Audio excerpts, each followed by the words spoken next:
Muti bene data ndabaramukije mu izina rya Yesu. Muri kumwe na Pasiteri Irene Nahazwe. Turiko tuvugana ku bihe vya nyuma, turiko tuvugana ku biriko biraba hirya no hino na cane cane muri Israeli. Muri kumwe rero na Pasiteri Irene Nahazwe ku rubuga rwanyu Shingira Intahe Imana Nzima. Ejo bundi twaraganiriye turavugana ku vyerekeye ya nyana canke za nyana z'akagajo zivugwa muri Israeli. Ni inka zitukura, bavuze yuko izo imwe muri zo bazoyihereza, bazoyitangako ikimazi, hanyuma bagashobora guhumanura, bakazoyikoresha mu vyerekeye guhumanura. Bavuze ko bikomeye kandi bikenewe kubera yuko bashaka kubaka ingoro ya gatatu ya Salomo. Iyo ngoro nayo mukamenya ko zibiri zamaze gusenyurwa, iya gatatu rero ngo niyo Mesiya w'Abayahudi azoza akavugiramwo ibintu bikomeye, akavuga yuko ahubwo ari we Mana. Uwo Mesiya rero kuri benshi, ku Bayahudi ni Mesiya wabo kuko ntibemera Yesu Kristo. Ku ba Kristo ariko ni Antikristo. Ku ba Isilamu naho nyene mu vyo nashoboye gusoma no kumva, nawe ngo bamwita Dajjal, ni ukuvuga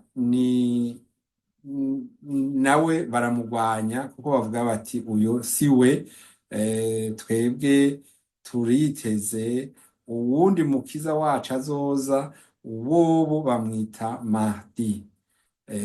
Ariko twebwe uwo twiteze ni Mesiya. Aba Isilamu bavuga yuko uwo Dajjal ari we Mesiya w'Abayahudi, ngo azoneshwa na Mahdi na Yesu Kristo. Ariko twebwe Abakristo tuzi ko azoneshwa na Mesiya w'ukuri. Yego, ariko imbere yaho reka dusome amajambo adufasha. Reka dusome muri Matayo 24 hariya kuva ku murongo wa 6 gushika ku murongo wa 13. Havuga ngo, reka nitugenda gusoma vyinshi, turasoma ngo muzokumva intambara n'inkuru zivuga ivy'intambara hirya no hino, ariko ntimuze muhagarike imitima. Ivyo bitegerezwa gushika, ariko iherezo rya vyose ntirizoba rirashika. Ihanga rizotera irindi hanga, ubwami butera ubundi bwami. Ahantu henshi kw'isi hazoba amapfa n'ukunyiganyiga kw'isi. Ivyo vyose bizoba ari intango y'ibise. Hanyuma bazofata babahame ndetse babice. Muzokwankwa n'amahanga yose babahora izina ryanje. Ngeze nsomye bikeyi gusa. Muzokumva intambara hirya no hino, ariko igihe ntikizoba kirashika. Reka dusome tuganire ku bintu nari nateguye kare. Numvise mwene data ko ivyo avuga kenshi biba bigaragara ko atari ivyo umuntu ashobora kwibwira. Naho umuntu yosoma ibitabo, hari ikintu gitangaje tuguma tubibonamwo. Ego, none iyi nka y'akagajo iteje uruhagarara kubera iki? Inka nk'izo zimaze gutangura, izi zateguriwe kuzotangwa kwishikanwa, ziramaze gushika muri Israeli. Zavuye muri Texas muri Amerika, niko bavuze. Ariko ngo kuva isi yaremwa hamaze gutangwa kw'amashikanwa inka 9. Akamaro ko gutangwa kw'izo nka nuko ngo iyo nka nimara gutangwa kw'ikimazi bizobera hajya ku musozi wa Erayoni. Ku musozi wa Erayoni ni ahantu hariho, naho hari hari aho hazokubakwa iyo ngoro, ubu hakaba hari imisigiti, nababwiye umusigiti wita Dome du Rocher, n'uwundi witwa Al-Aqsa. Ni nko hakurya, ariko nta ruzi ruriho, hari ikintu c'umubande. Yego, mugabo umuntu arahabona. Mbere uhagaze ku musozi, uduze haruguru ku musozi wa Erayoni, urabona neza aho hantu hacaba nko hasi gatoya. Yego, rero ibyo babikora bishinze mu rya jambo ryanditse mu guharura, nk'uko narisomye ejo bundi, igice ca 19 kuva ku murongo wa mbere gushika ku w'icenda. Nuko Imana yari yahaye amategeko canke amabwirizwa Mose na Aroni, ingene bategezwa guhumanura, no kwihumanura bonyene, guhumanura ibibanza no kwihumanura bonyene. Abayahudi rero biteze Mesiya. Mesiya wabo bavuga yuko agiye kuzoboneka, agiye kuzogaragara. Namwe numva rero uwo muhanuzi, hariho umukozi w'Imana turi kumwe muri groupe, ariko je ndabona n'umuhanuzi, yariko avuga yuko uwo Mesiya amaze kubaho, kandi vyaravuzwe na jewe no kuri uru rubuga naramaze kubivuga, yuko abayahudi bavuga bati Mesiya wacu yarabonetse. Haraheze amezi ngira ngo ndabibonye, bavuga bati Mesiya wacu yarabonetse, kandi ubu ari mu gisirikare, kandi ngo uwo muntu baramutanze ko, baramuvuze ko ibintu byinshi, ni umuntu azi kwigisha rwose, ni umuntu bazi neza, kuko bagiye bavuga bati mu by'ukuri abavuga ngo hazoza Mesiya umwe, ati igihe cose cagiye kigira Mesiya waco. Rero uwo Mesiya baramwiteze. Twebwe ariko Mesiya wacu ni Yesu Kristo. Abayisilamu bariko bavuga bati oya, uwo Mesiya w'abayahudi bavuga siwe, uwo ni Dajjal, bamwita Dajjal, novuga n'utariwe, ngo uyoye nabo hariho uwundi Mesiya bo biteze yitwa Mahdi, niwe ngo azoza kumugwanya be na Yesu.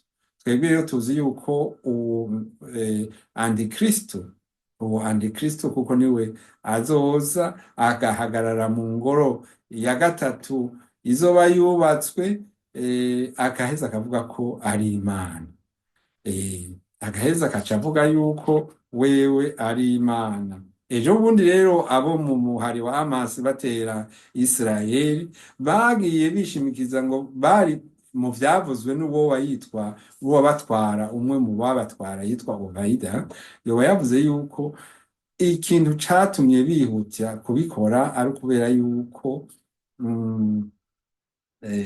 izo nyana z'akagajo zabonetse.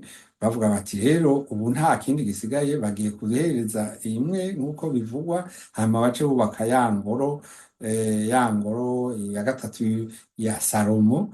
Aho bayubaka naho turahazi, ni harya hari imisigiti, umusigiti wa Dome du Rocher n'umusigiti wa Al-Aqsa.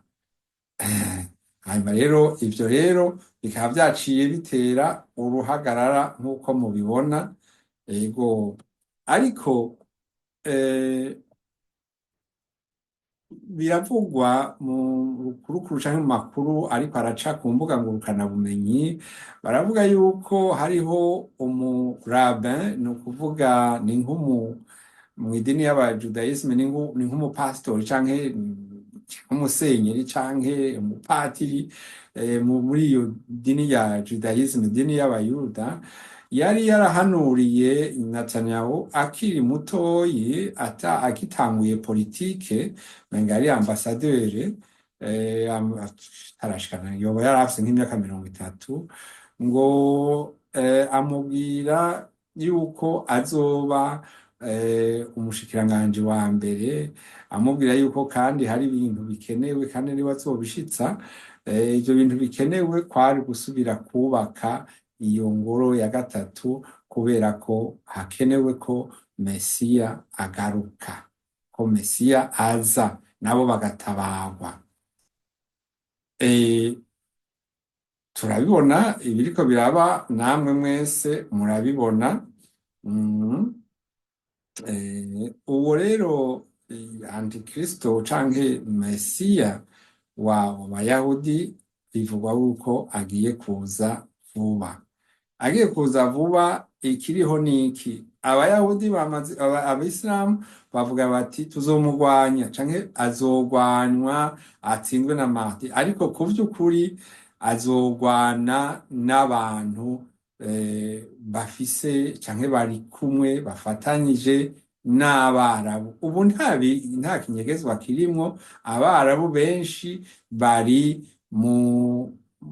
kumwe, novuga n'Abarusiya bari kumwe. Bizogenda vyiyegeranya, abamenye ni bande bari kumwe na bande, kumbure n'aba BRICS. Sinobitomora neza uno munsi ngo nshobore kubimenya, ariko intambara yo iriho. Bariko bavuga yuko intambara ya gatatu yamaze gutangura. Intambara ya gatatu y'isi yose yamaze gutangura, ngo yahereye muri Ukraine. Kandi iyo ntambara yo muri Ukraine, uwo muhanuzi nababwiye yarayivuze ko kenshi, aravuga aho yari haranuwe kuva kera myaka irenga 100, yaravuzwe ko iyo ntambara izoba. Iyo ntambara rero twari tumaze iminsi twumva yuko umukuru w'igihugu mushasha canke yatowe muri Amerika avuga ati jewe iyo ntambara nzoyihagarika, ariko abayikunda bagomba yuko ibandanya, n'ubu baguma barungika ibigwanisho, bikomeye. Ngira ngo mwaravyumvise. Murazi neza ko igihugu ca Amerika n'ubu kiracatwarwa n'abahora bagitwara, kuko bazobisikanya ku butegetsi, nibaza itariki 14 z'ukwa mbere canke 20, sinibuka neza umunsi, ariko ni mu kwa mbere, subu. Ubu rero barafise ububasha bwo gukora ibintu umenga n'umuriro bariko bashiramwo amakara. Ubu barungitse ibigwanisho muri Ukraine kugira ngo bigende bitere Uburusiya. Hariho abantu bitwa ngo ba contractors, ni ukuvuga n'abantu bigisha gukoresha ivyo bigwanisho, kuko ivyo bigwanisho biba bikomeye cane ku buryo bisaba ubuhinga bwinshi n'abo bene gihugu bo muri Ukraine badashobora. Bikaba rero bituma yuko bizotuma bikaba vyatumye rero barungika abahinga kugira ngo babafashe gutera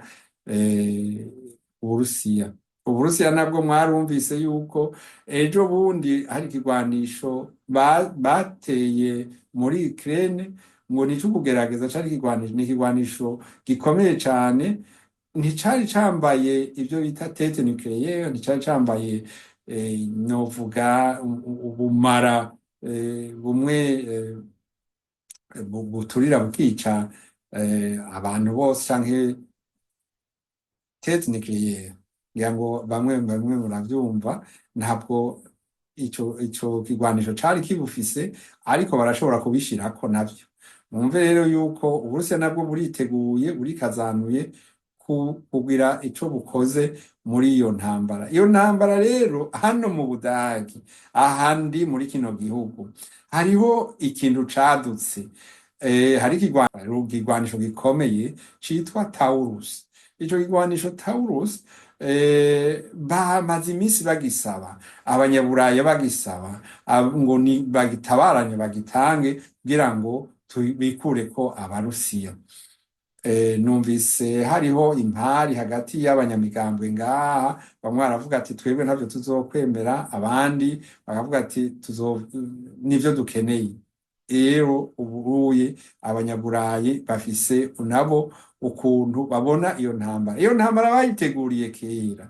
Ni ukuvuga uno munsi mu kiganiro nakurikiranye hano nyene mu mbuga ngurukana bumenyi, bamye bavuga ku vyerekeye ico bita bunker, n'ahantu abantu binyegeza. igihe bateye ibisasu abantu bakaronka aho bashobora kwinyegeza. Bavuze yuko ivyo bibanza vyari vyateguwe kera, none bimwe vyaramaze kuba nabi, ibindi barabibamwo, ibindi, mugabo bavuze yuko ibiriho gushika ubu ni amajana atandatu. Ivyo ahantu ho kunyegera ni ibibanza ni ibibanza amajana atandatu, bavuze ko hokwirwamwo inusu y'umuriyoni w'abantu. Hano mu Budage turi miliyoni zirenga 80. Bavuga bati birakenewe ko bongera ko izindi, ariko murumva neza yuko bizoshika abantu bakabura iyo baja, na cane cane nk'abafise amamo y'ahandi.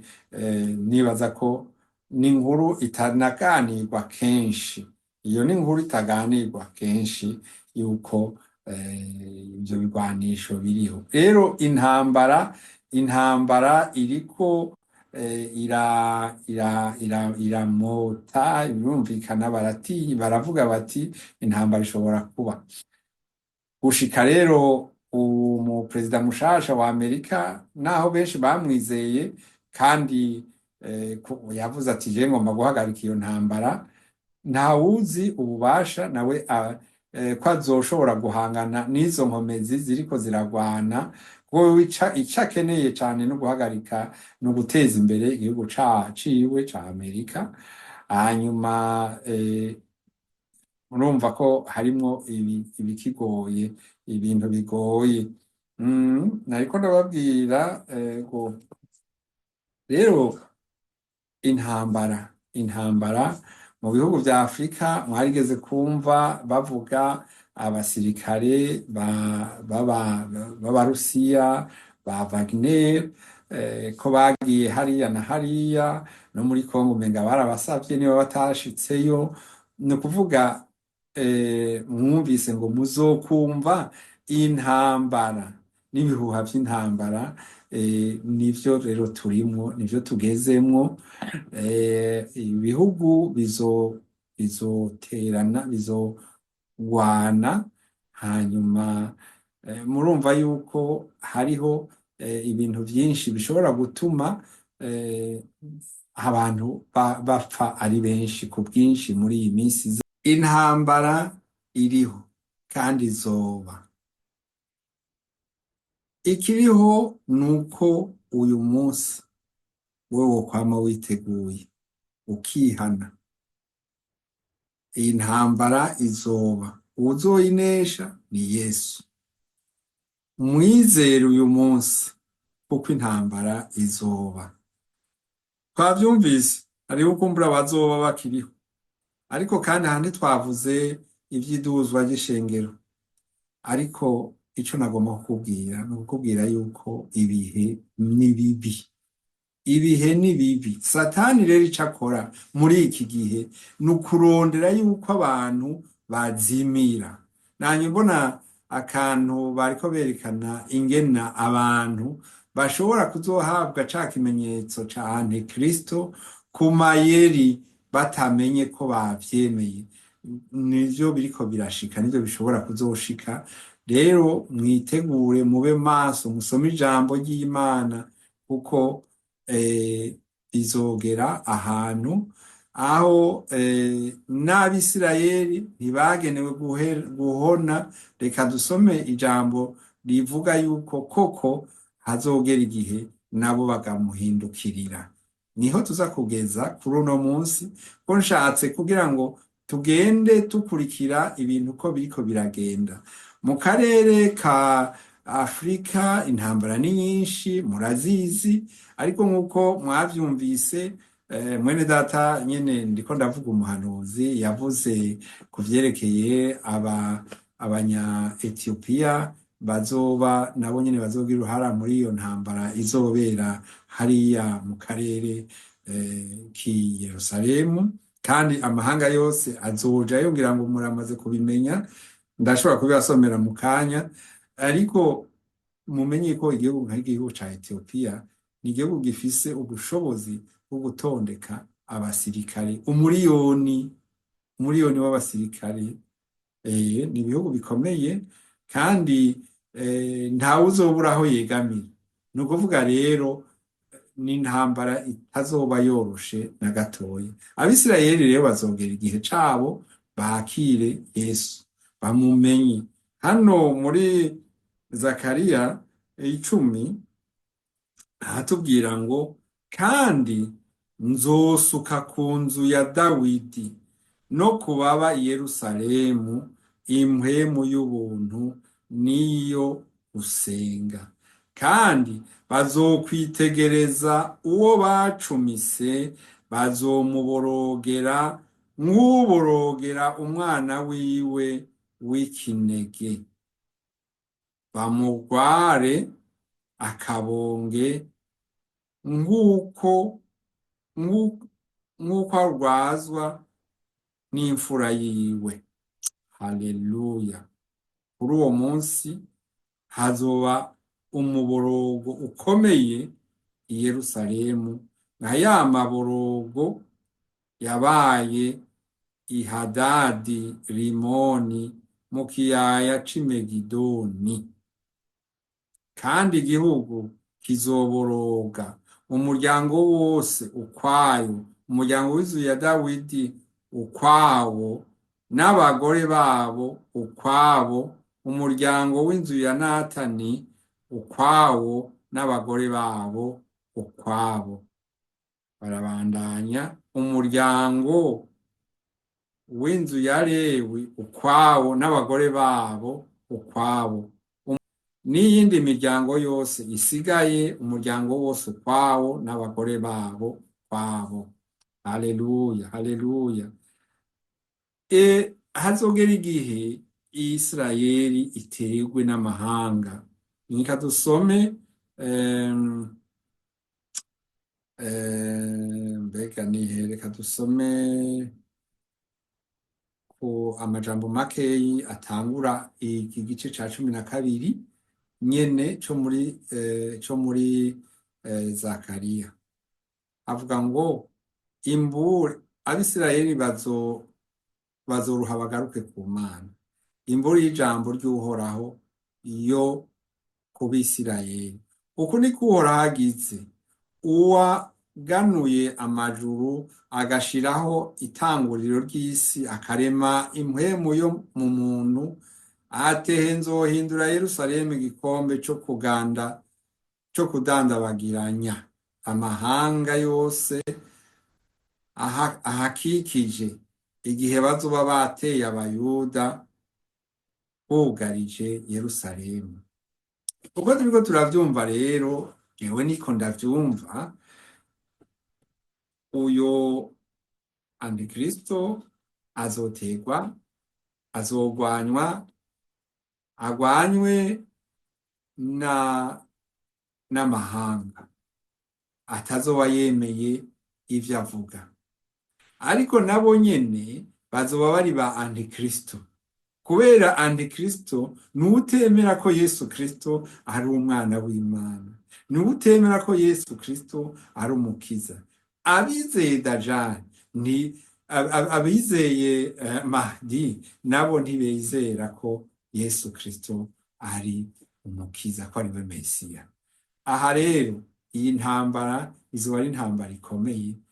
Reka tugarukirize ngaho, dushime Imana ko iriko iratwugurura amaso kugira ngo no muri ibi bihe bigoye tuze turonke ingena duhagarara neza. Kuko igikuru nuko wewe mwene data, wewe mukunzi wanje uriko urakurikirana hano, nuko wokwakira agakiza. Wibuke ko urukundo Imana yakunze abari mw'isi nirwo rwatumye itanga umwana wayo w'ikinege, uwo nawe ni Yesu Kristo, kugira ngo umwizera wese ntazapfe rubi, ariko aze ahabwe ubugingo budashira. Abanyabyaha ntibazokizwa, batihanye ntibazokizwa. Kandi uwo Yesu ntiyaje kugira ngo acire imanza abantu, kuko abantu bari bakwiye urupfu kubera ibyaha byabo, ariko yaje ngo umwizera wese aze akizwe nawe. Urakoze kuba wakurikiranye bino biganiro. Reka dushime Imana. Uhoraho Mana yacu, turagushimiye mu izina ry'umwami wacu Yesu Kristo. Turagushimiye kuba wakunze uwo mugoroba aya majambo akaba yasohotse. Databuja, aya majambo akore ku mitima ya benshi bacibaza yuko ibintu biri kure, bacibaza yuko ari imigani canke ari inkuru, ariko bamenye yuko ijambo ryawe ata jambo na rimwe wavuze rizohera ritabaye. None urakoze nyaguhora ku ngoma, dusavye Imana ngo utuzigamire mu gakiza kawe kugira ngo tuzobone umukiza wacu Yesu nk'uko twavyemerewe kandi tuvyizeye. Mu izina ry'umwami wacu Yesu Kristo dusavye twizeye. Amen. Ndabipfurije umunsi canke umugoroba mwiza aho muri. Yesu abahezagire. Murashobora gufasha no guterera kino bikorwa mu buryo mudodora kwa kengeri canke mugashirako ico muvyiyumvirako n'ico mubaza, kuko bituma natwebwe tumenya ko tutariko tubwira ikirere. Turazi yuko mubikurikirana kandi mubikunda, natwe si twe tubikora, muhemu w'Imana uko azoturongorera niko tuzobikora. Yesu rero abahezagire, babikebanuye aho muri hose.